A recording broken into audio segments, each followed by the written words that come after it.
Thanks for staying with us, and sorry that it took so long before we could go back to the headlines that made it to the front pages of our national dailies, on Off the Press that we call it. Our guest this morning is Mr. Kehinde Nwandu, a chartered arbitrator in the UK, talking to us from Lagos here. Good morning and welcome to the program, sir. Good morning, nice to be here. Okay, we're beginning today with Daily Trust newspaper, and Daily Trust leads with Southeast Senate Caucus seek wider consultation. That is for the tax reform, and the writer is saying bills attempt to usurp RMAFC's responsibilities. Would like to hear your take on that. Well, since the controversy surrounding the tax reform bill presently at the National Assembly seems to be going on and on again. At the point which what we had, the question we had was that the northern elders and politicians, top politicians, especially governors from the northern part of the country were against the bill. And don't forget that that bill was first presented to the National Executive Economic Council headed by the Vice President, which was made up of all the governors in Nigeria. And that committee recommended that the bill should be stepped down for more consultation.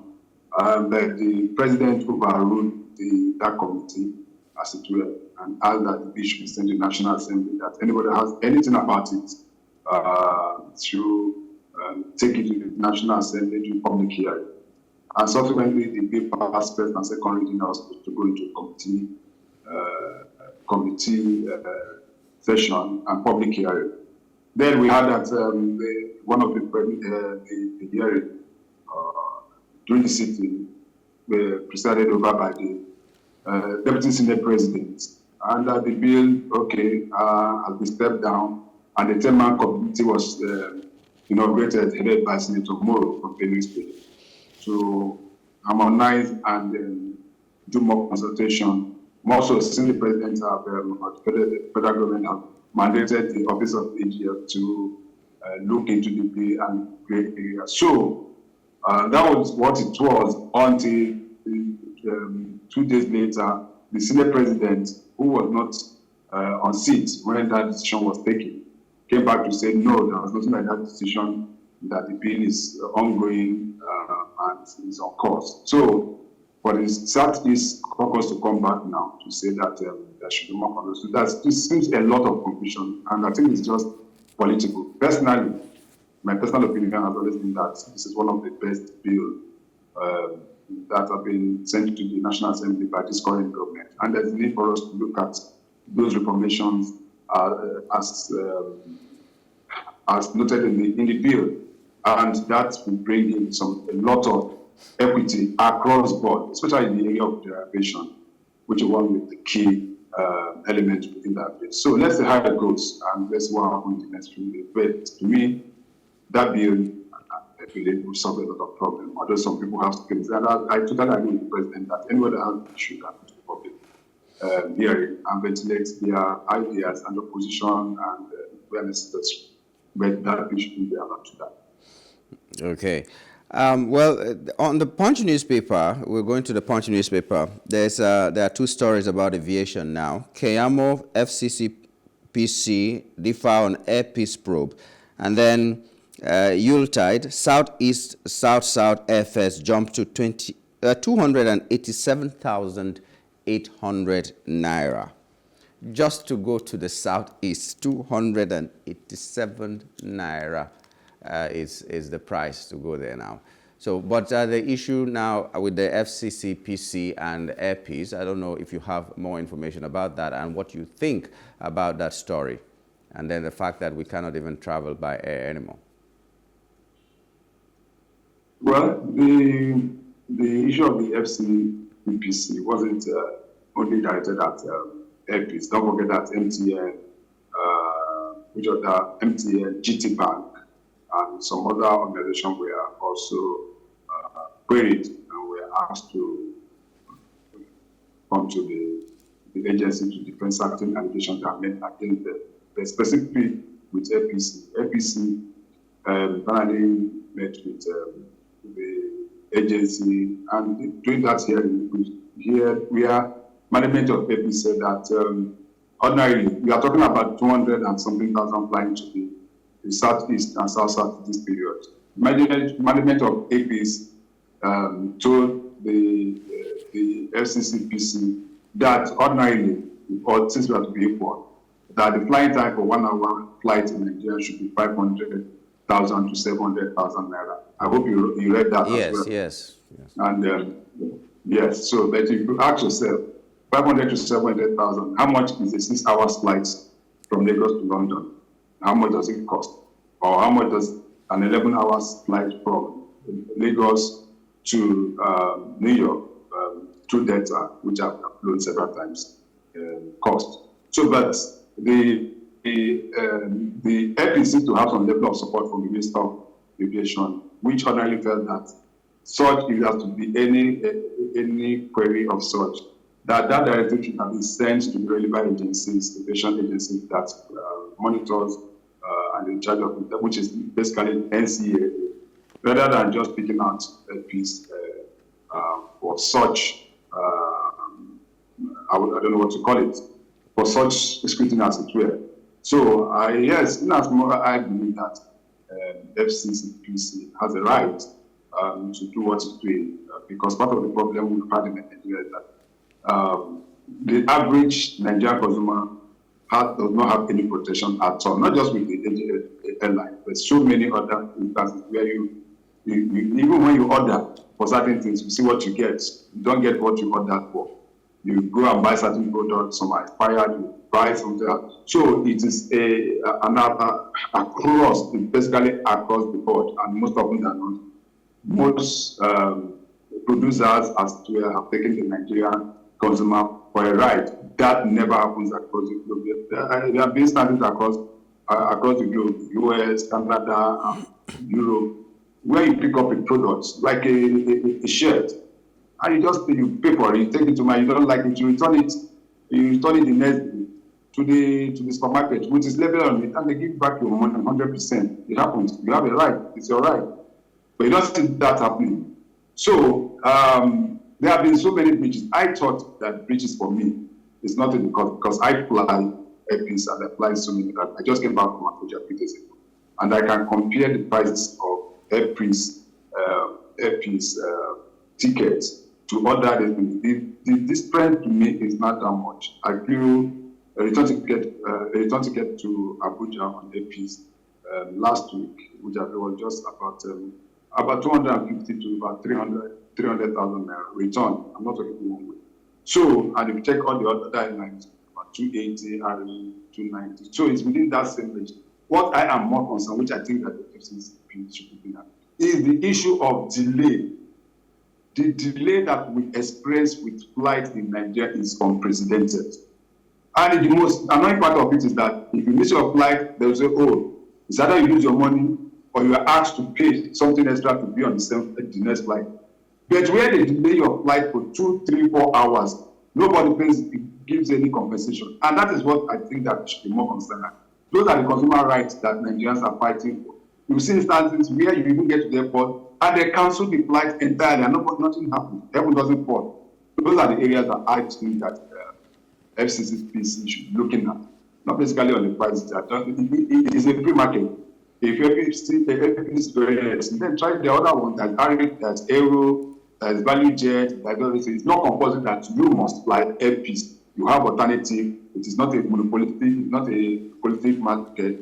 The other one is very, very expensive. But do we really have that kind of competition? Do we really have that kind of alternative that you're talking about? Because like I said earlier on in this show, I was saying that where in Nigeria every group has an association, do you think if Airpeace is charging a certain amount, others will just fold their arms and say, okay, because of competition, we are charging so much less? Are we not going to be always shortchanged as citizens of Nigeria? Let me give you a classical example. That same flight that I took to Abuja. was for about 138,000 naira. Value Jet was charging about 156,000 naira for just that one-way ticket. So what are we talking about? Then you will come to Arik. Arik was charging about 110, 120. Aero, the same thing. And I say it is not a monopolistic market. It's not a monopoly. You have variety. The fact remains that the cost, what we should be looking at, why is it that the cost of flying in Nigeria is a bit expensive? You should ask, how much is Jet A1? If you want to take a bus from Lagos, Abuja now, the least you can get is 55,000 naira to 6,000 naira. That's about 8 hours. You'll be on the road for about 13 hours, 11, 12, 13 hours. If you want to go to the southeast, the least vehicle you can get, that is before Christmas, I'm not before Christmas, and these are particulars now. The least you can get for an 8-hour transport to the south is between 48,000 and 50,000 naira. So do the math. So the issue is not about the airline. It's not about the vehicle. The part is that how much is fuel. If the price of fuel comes down and Jet A1 comes down, it will reflect the prices. So those are the fundamentals. Those are the things we're looking at. I know airline want to fly. Gone are the days of Nigeria Airways, where you see that they are issuing boarding pass to anybody in government at free. And how many of look through the back now, how many airlines in Nigeria are able to stay within the 30-year benchmark? None. The oldest airline in Nigeria present is Aero. And you see that they were even in sympathy with AMCON. It's not even owned by the initial owners, which are the Igbo family, because that airline collapsed. Until we're able to get it right, then I think that let us address the fundamentals. There are issues that are at the edge that relate to that. If we can be able to address that, then all well. It's not just looking up as, they're expensive, they are not expensive. The average flight in the US, the least you can get is $100. The average flight, 1 hour flight in the US. Planes, which is the cheapest airline, we just say that pay about $50. But you cannot carry, if you are going to carry any luggage, then you have to pay extra. So those are the issues for me. Let us look at not just saying that the airlines are expensive. Let us look at the issues why some of these airlines are not. If they try to cut corners, then we go back to the days of where we are having planes crashing on a daily basis because airlines were cutting corners and not doing the right thing. And that's why we had a lot of, when last we had a crash in Nigeria, let the government address the issue. That has to do with Jet A1 and other components of servicing this airline. Then the price will come down. Okay. On the Guardian newspaper, a small headline there is assuring Nigerians that there will be positive economic outlook in 2025. That's according to the federal government. So federal government assures Nigerians of positive economic outlook in 2025. I don't know if you believe what they have just said. That is no news. We will not be hearing about economic improvement in the you know that's the truth. Every day they come out with indices and tell us MBS, especially this MBS, that I don't ever believe what all the so-called statistics that they roll out every month. MBS is a government agency, so whatever they tell me, I hardly take it up. It was the same MBS that told us. We've forgotten about last month, wasn't it last month, where they said that there have been an improvement in employment, the employment, what do they call it? You remember really what they talk about employment last month? It has been a drop in unemployment. Yeah, on unemployment, there was a drop. No rerun now. Who could believe that kind of thing? It's not. But you see, the 2025 budget was placed on the benchmark of 1,400 naira per dollar, I think.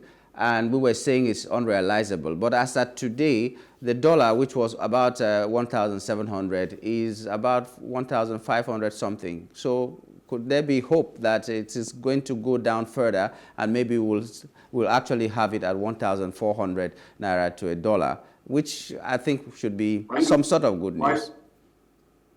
Were you not in this country last year when the dollar came to 900? Were you not here? And everybody was debating. The dollar has come down. The next thing before you within 1 week or 2 weeks, it went back to 1,400, 500. The question you ask yourself, why is the dollar dropping? Yes, there are some new indices and some things put in place by the government to show up the the naira. But this is Christmas period. A lot of funds, especially dollars, are coming into the country now. A lot of Nigerians in the diaspora are coming home. Those in the United States, United Kingdom, and all parts of the world are coming to Nigeria for Christmas. So expectedly, you know that they will come dollars, and that in this stage should be able to tell. In as much as I know that there has been some new windows by several banks to be able to show it. I'm not optimistic. I'm too much optimistic about this. I still believe that Nigeria, the naira, our naira, is not properly valued. Naira, based on the valuation for now, for me, a naira shouldn't be more than $1,000 naira to a dollar.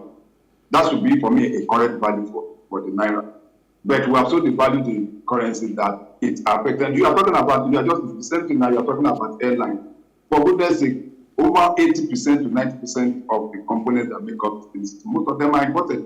They are paid for in foreign exchange. Even the Jet A1, they are not getting enough in Nigeria. They bought most of those products, fuel, from abroad, from other countries. We don't have enough. It's just a reason that Dangote starts producing Jet A1. But how much is Jet A1 from Dangote? So when we're talking about the dollar, I'm not too optimistic because that was the same thing Central Bank did last year, I told you. At the end of it all, the naira hit about 990 to about 1,000 naira to a dollar. Before we reached, I thought that it was good, everything was. But let's go back to the topic about prosperity, economic prosperity. No matter what the MBS says or whatever the government says, if it does not reflect in the pockets of Nigerians, then it's nothing for me.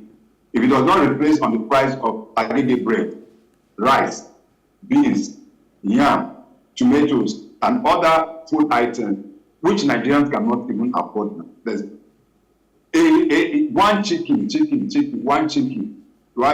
is now about 25,000 naira.